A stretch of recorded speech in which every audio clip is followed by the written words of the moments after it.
¿Qué tal? ¿Cómo le va? Bienvenido a su programa Pensamiento Analítico, el programa en el cual analizamos los temas de la vida cotidiana con un punto de vista psicoanalítico, intentando ver un poco más allá cuáles son las razones inconscientes y la psicodinámica de estas cosas que nos suceden a todos.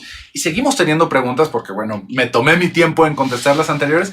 Espero que de todas maneras sea de su agrado y que aunque no sea su pregunta la que contesté, que también sea un contenido que usted disfrute. Vamos a darle un poquito más de velocidad a esto. Tenemos acá, alguien nos pregunta, Ulises, hola. ¿Podrías hablar sobre la rigidez psicológica y cómo ser más flexibles en nuestros pensamientos? Muchas gracias, Ulises, por tu pregunta. Esto es una cosa que me tomo la libertad de decir N número de veces en los programas. Hablo sobre la flexibilidad de nuestra libido y de nuestro pensamiento. ¿Y qué quiere decir eso? ¿No? Se alcanza a entender un poquito cómo nos podemos rigidizar en ciertas actitudes, como por ejemplo nosotros... Si tenemos una manera de ver el mundo, imagínese de algo alrededor que tal vez pueda ser muy controversial, del aborto, ¿no? Uno puede decir, bueno, es que el aborto es una cuestión terrible, es una cuestión que está muy mal y lo demás, ¿por qué? ¿No? Tal vez yo lo puedo ver pésimo por mi religión, ¿no? Porque en mi religión eso está prohibido. ¿Qué quiere decir que en su religión está prohibido? Porque tal vez lo dijo su sacerdote, pero en su religión en particular está prohibido. ¿A partir de qué libro? ¿A partir de qué persona que lo dijo? Ahí es en donde podemos empezarle a rascar y decir, ok, ¿está mal porque alguien más me dijo que está mal o está mal porque yo estoy pensando que está mal? Porque para mí tal vez, ¿qué es lo que está mal? No necesitamos que haya una figura de autoridad para que nos diga que las cosas están mal, o sí, esperemos que no, esperemos que ya seamos adultos completitos y podamos irnos dirigiendo nosotros solos. Pero tal vez para mí está mal. ¿Por qué está mal? Pues porque es matar niños, ¿no? Y podemos quedarnos en esa idea, es que es estar matando bebés. Ah, ok, muy bien. Y luego podríamos pensar, bueno, y si la madre corre riesgo de llevar a término ese embarazo, entonces ¿está permitido el aborto? ¿Es algo que se ve menos mal? Puede decir ahí, oh, ok, ¿qué está pasando? ¿No? Puede decir, no está permitido porque lo más importante es la vida de ese bebé. Pero si se muere la mamá a término, ¿quién va a cuidar a ese bebé? Y tampoco sabemos si ese bebé va a salir bien. Entonces, ¿qué pasa? Si se fija, no vamos a podernos dirigir por la vida con ideas muy rígidas, porque si no nos vamos a volver una caricatura de lo que sería una persona, así como las de los domingos de los periódicos, en donde es un personaje, no una persona que tenga un razonamiento. ¿Por qué? Porque no estamos aludiendo a ninguna parte de la realidad. Esto lo estamos hablando, por ejemplo, alrededor del aborto, porque hablamos de un aborto por allá. Pero imagínese que la persona que está viviendo eso sea alguien muy cercano a usted, que sea su esposa o que sea su hija. ¿Ahí cambiaría algo? Hay personas que no lo van cambiando. ¿Por qué? Porque nos volvemos más bien un estereotipo, porque no estamos cuestionando de dónde viene nuestro pensamiento. Aún así, el cuestionarnos no nos va a dar este aseguramiento de que no nos vamos a rigidizar, pero estoy intentando ponerle el ejemplo alrededor de que una persona que ve la posibilidad de modificar ciertos aspectos de su pensamiento es una persona que tiene esta flexibilidad, esta capacidad, ductibilidad, podríamos decir, en su libido, en donde tal vez esta persona del aborto puede decir, bueno, pues es que, ¿qué es más importante entonces? ¿La vida de una persona que ya está viva o una persona que puede ser? Y aparte, si está poniendo en peligro la vida de esta otra persona, pues bueno, tal vez tengo elementos nuevos que me puedan hacer cambiar de opinión y los voy a reflexionar. Esto no quiere decir que vamos a cambiar de opinión, ojo, pero pues ya me hizo pensar, ¿no? Ya lo razoné. Ahí es en donde está esa flexibilidad. También podríamos decir en algún momento de mi vida, es que yo nunca me voy a relacionar con nadie, a menos, yo no me voy a relacionar con nadie si no es que estamos casados por la iglesia. Nuevamente, fíjese cómo estoy sacando puros ejemplos alrededor de la religión, porque eso es lo que más nos acartona, porque son pensamientos prestados de alguien más y no sabemos ni de dónde sale, ¿no? Es una babosada muchas veces. Pero bueno, es que yo no me voy a relacionar con nadie si no estamos casados por la iglesia. Y nos encontramos con una persona maravillosa, ¿no? Que nos encantamos, tenemos un proyecto de vida y nos dice esa persona, es que yo no me quiero casar por la iglesia, yo no creo en eso. ¿Qué vamos a hacer? ¿Vamos a desperdiciar todo esto que tenemos por ese pensamiento o tal vez vamos a tener algo de flexibilidad con esto? No quiere decir que vamos a renunciar a nuestra fe, pero si nuestra fe no nos aguanta para poder convivir de una manera saludable con alguien más que no piensa igual que yo, estamos bastante jodidos en ese sentido. ¿Se da cuenta? Ahí está nuevamente la flexibilidad. Esto es algo que tiene bastante dificultad que seamos flexibles en nuestros pensamientos, porque nosotros, mientras vamos creciendo y mientras vamos avanzando, estamos buscando certezas en el mundo. O sea, nosotros tenemos la certeza de que mañana, si hoy es miércoles, mañana es jueves, y mañana después del jueves va a ser viernes. Si nos dicen que tal vez hoy es miércoles y mañana es lunes, imagínense cómo vamos a vivir, cómo vamos a planear. Esto es una tontería que le acabo de decir, pero imagínense que no tenemos una certeza de cómo funciona el mundo moralmente. Si yo puedo confiar en alguien, si las demás personas pueden confiar en mí, si el amor o no el amor, o la verdad o la lealtad de las personas. Todas estas cosas las vamos juntando y nos vamos haciendo una idea de cómo funciona el mundo. Con esto es con lo que nos estamos moviendo alrededor, con esto es con lo que nos estamos relacionando con las demás personas. Pero esas ideas que vamos recolectando a lo largo de nuestra vida, muchas las recolectamos cuando somos niños. Y estamos bien mensos cuando estamos niños, porque no sabemos más que la O por lo redondo. No tenemos mucha idea de lo que va a suceder cuando somos adultos, de cómo funciona el mundo, pero tenemos la necesidad de tener esas certezas. Muchos de esos pensamientos nos van acompañando y cuando somos adultos nos hacen un montón de estragos, porque queremos acomodar nuestra vida de esa manera. Y hay muchas cosas que vamos obteniendo cuando somos adultos y cuando somos todavía más adultos, cuando ya estamos llegando a cierta edad, ya no cuadran con nuestra vida.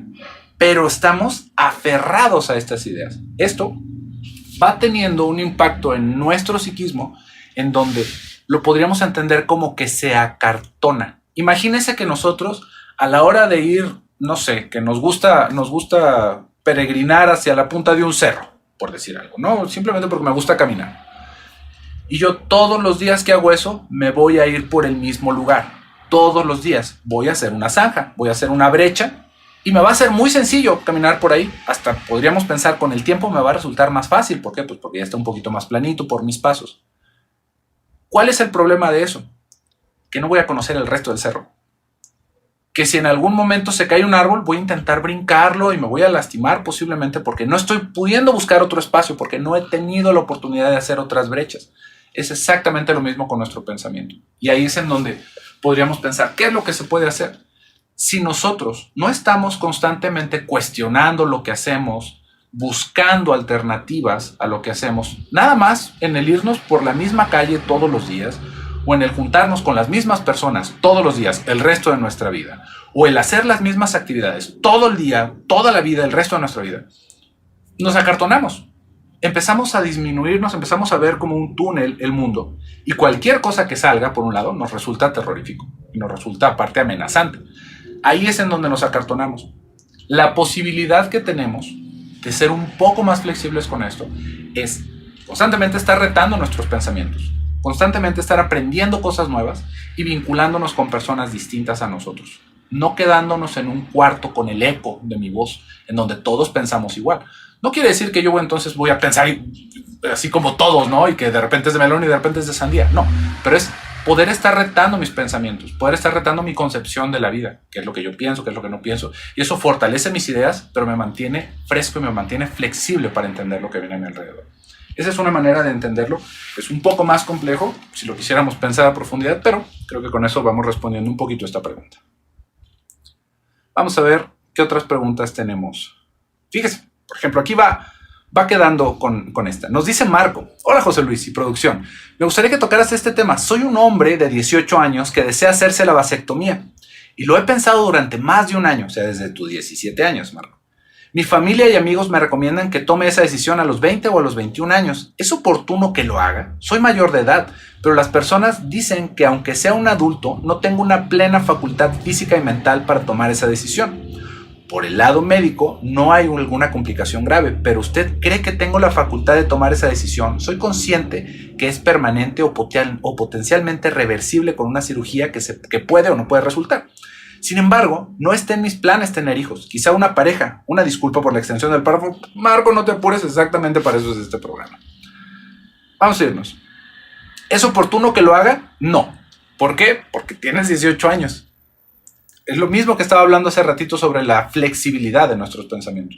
En este momento, si no quieres tener hijos, hay un montón de métodos anticonceptivos.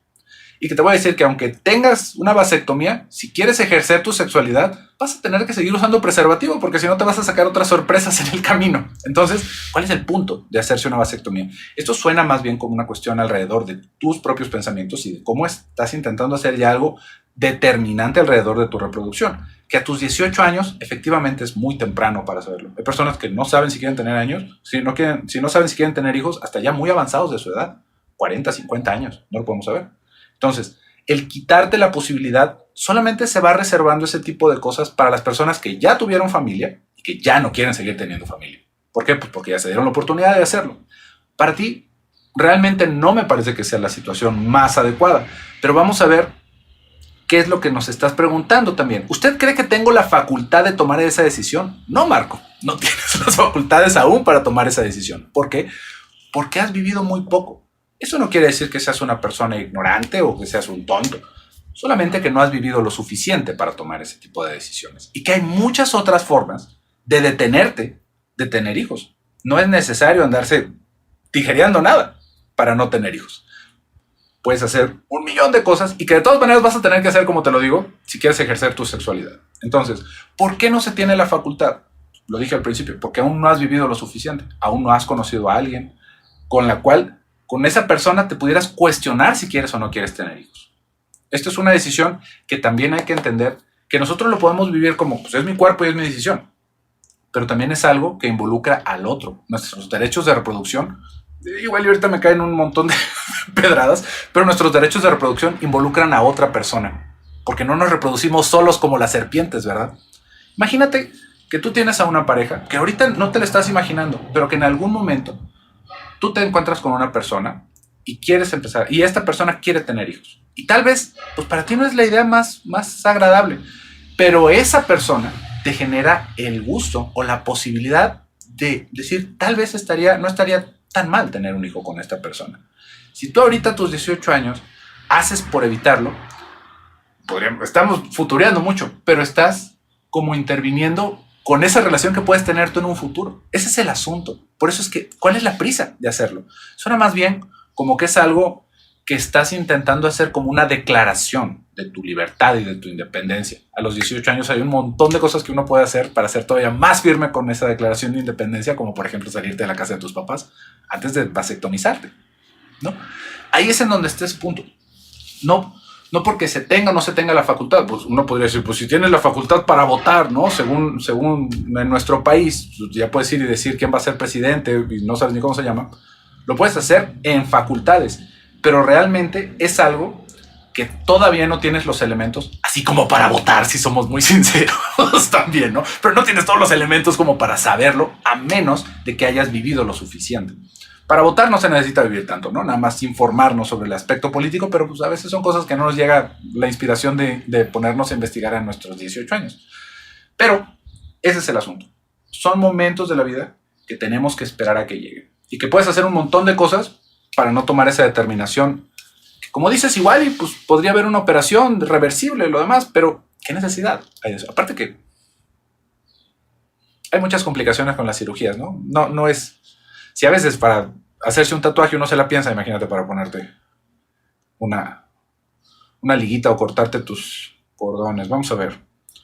Aquí hay una pregunta cortita que podemos contestar rápido. Nos dice Ventura. José Luis, ¿qué determina el coeficiente intelectual de las personas? Coeficiente intelectual, tal vez no es la manera más adecuada, podemos decir cociente intelectual. Eso es a lo que nos estamos refiriendo ahorita que te voy a contestar.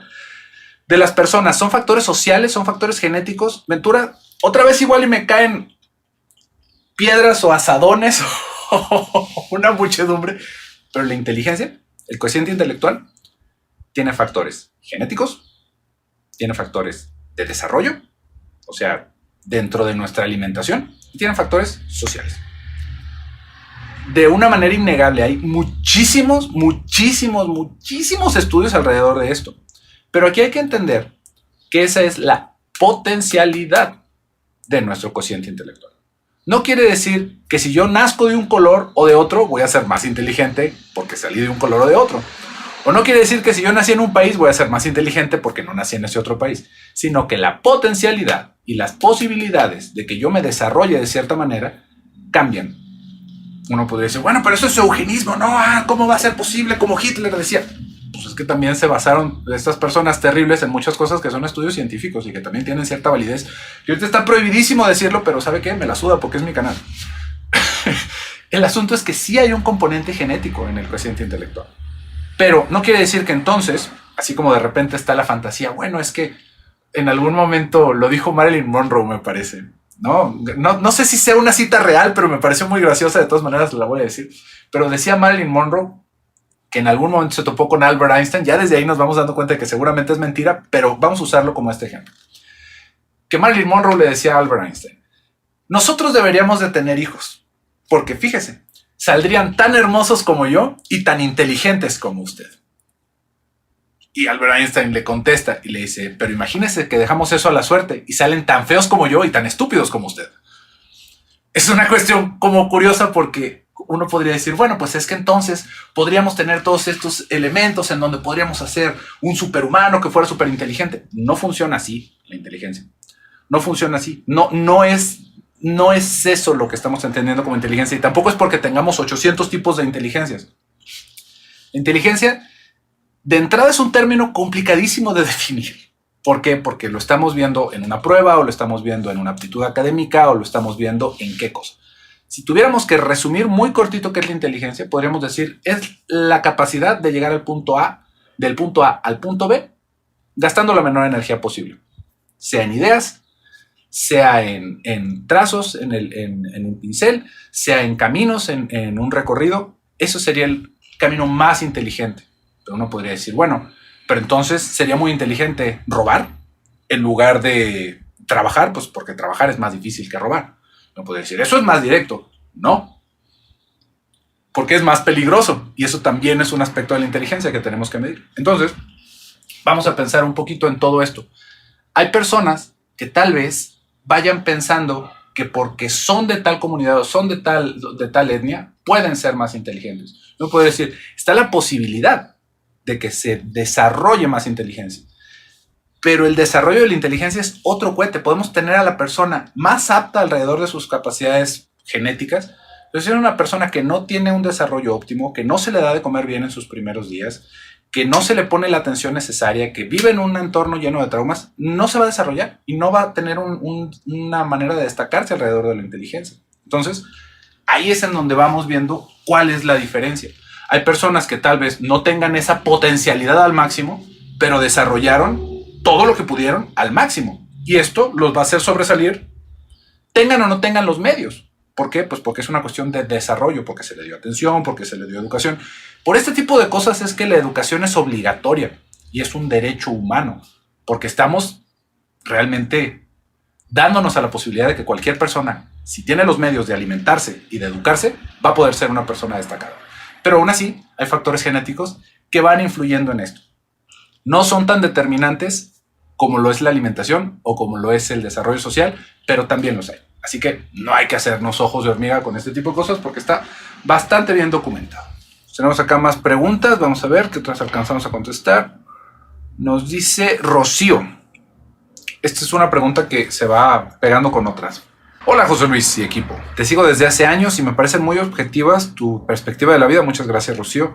Mi pregunta es, ¿estoy mal si no quiero perdonar a un hermano? Es decir, el no querer hablarle por sentirme agraviada por alguna ofensa de su parte, ya que ante la sociedad parece ser un pecado. Fíjese cómo este tipo de cosas como que nos suceden a muchas personas, ¿no?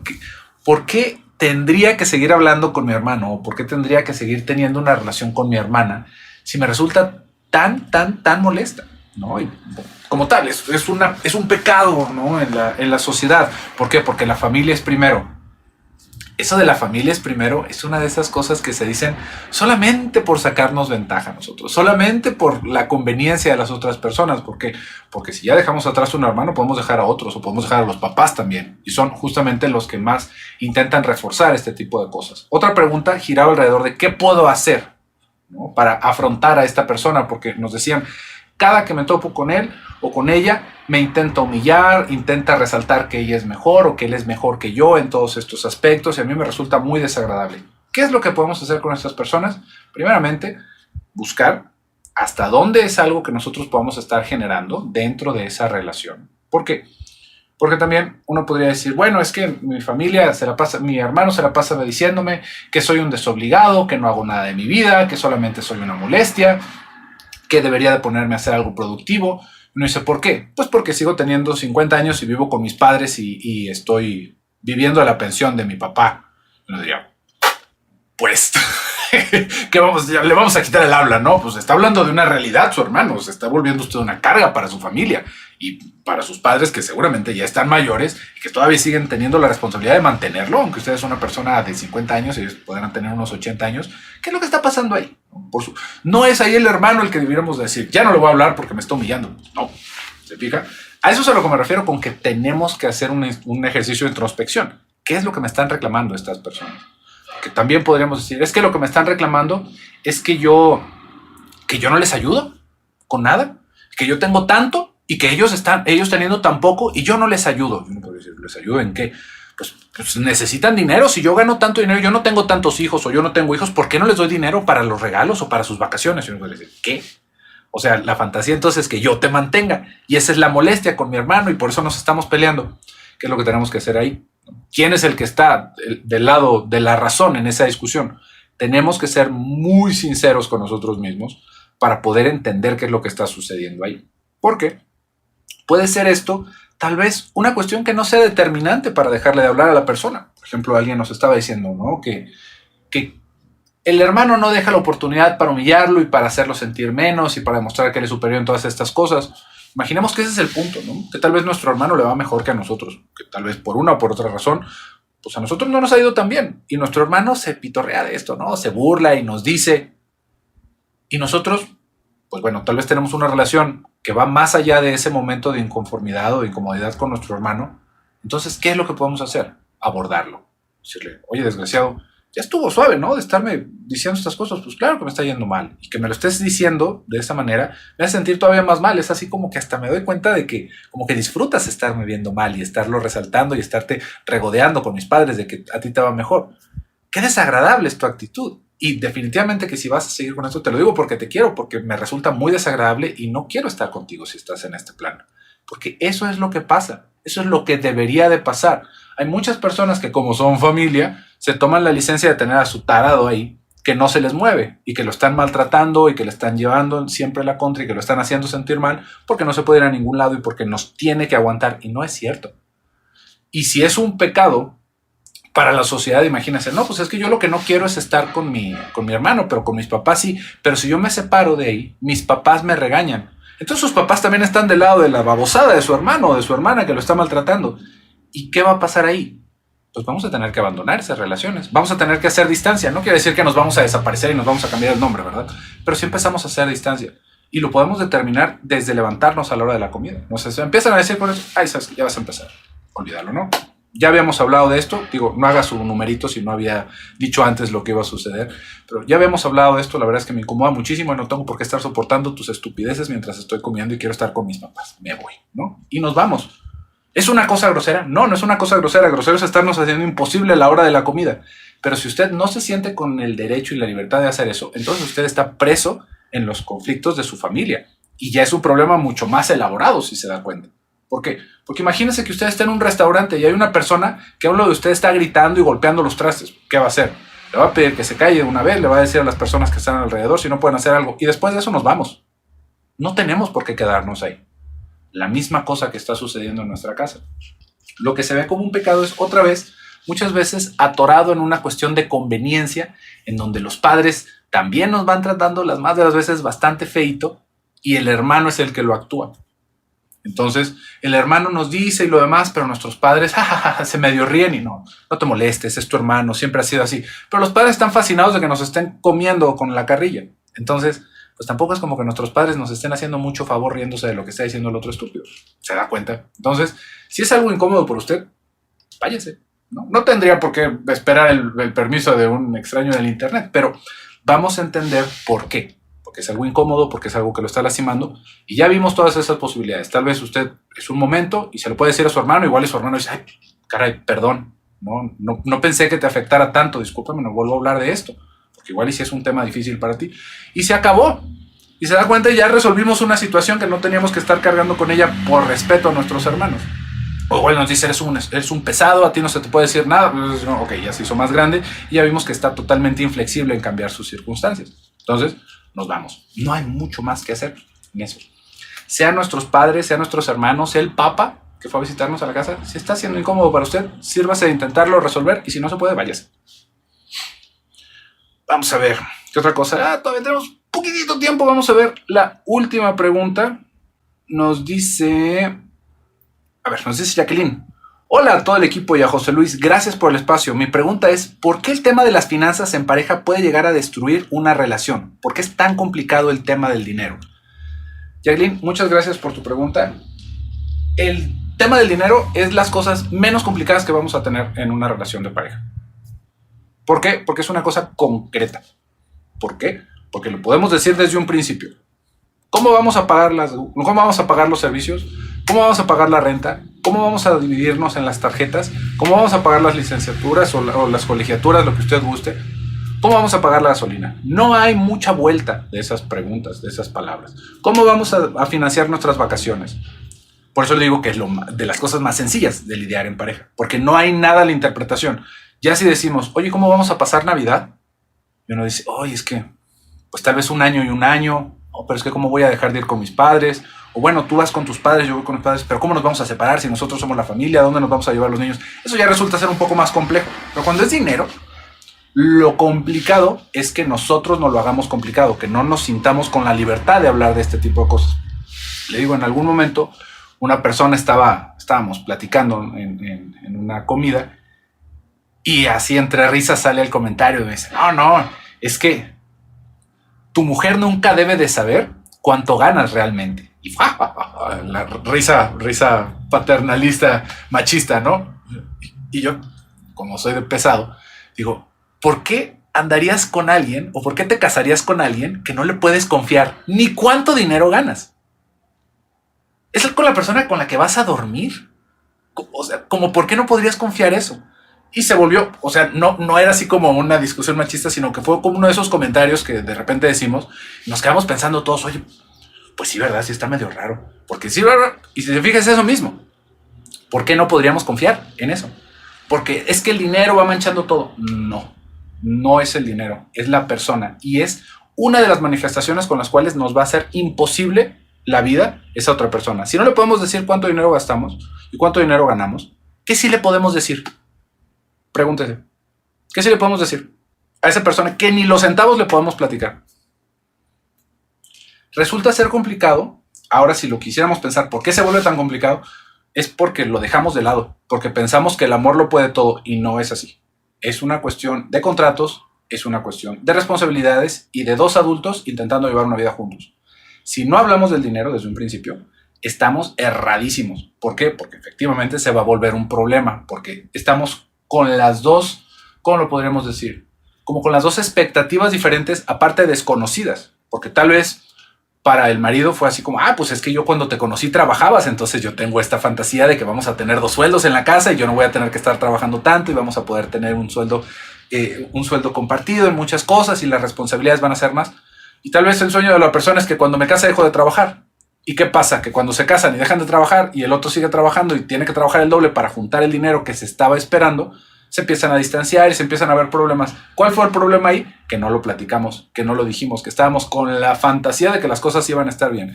Las cosas, si las dejamos a la mano de Dios, como se dice normalmente, se vuelven un baldío, se vuelven un basurero. ¿Usted ha visto un baldío en donde haya flores? Y flores bonitas, no flores de esas así con espinas y escamas que si las tocamos nos sacan salpullido. No es el orden, no se da de manera natural. El orden es algo que tenemos que fomentar y tenemos que constantemente estar reforzando. Y gracias al orden es que podemos tener momentos de felicidad y es que podemos tener ese placer de sentirnos tranquilos. Si no lo estamos haciendo, usted es el responsable, usted es el arquitecto de que estas cosas estén saliendo mal. No es que el dinero pudrió las cosas. Son nuestras decisiones. Así que hay que ser muy claros en nuestras intenciones y en nuestras visiones de las personas con las que nos vamos a juntar durante tanto tiempo. Pero bueno, ya se nos extendió para variar, pero espero que lo haya disfrutado. Yo lo disfruto muchísimo. Estos videos son un gozo para mí, pero por el momento yo me despido. Soy José Luis Samarripa. Hasta pronto.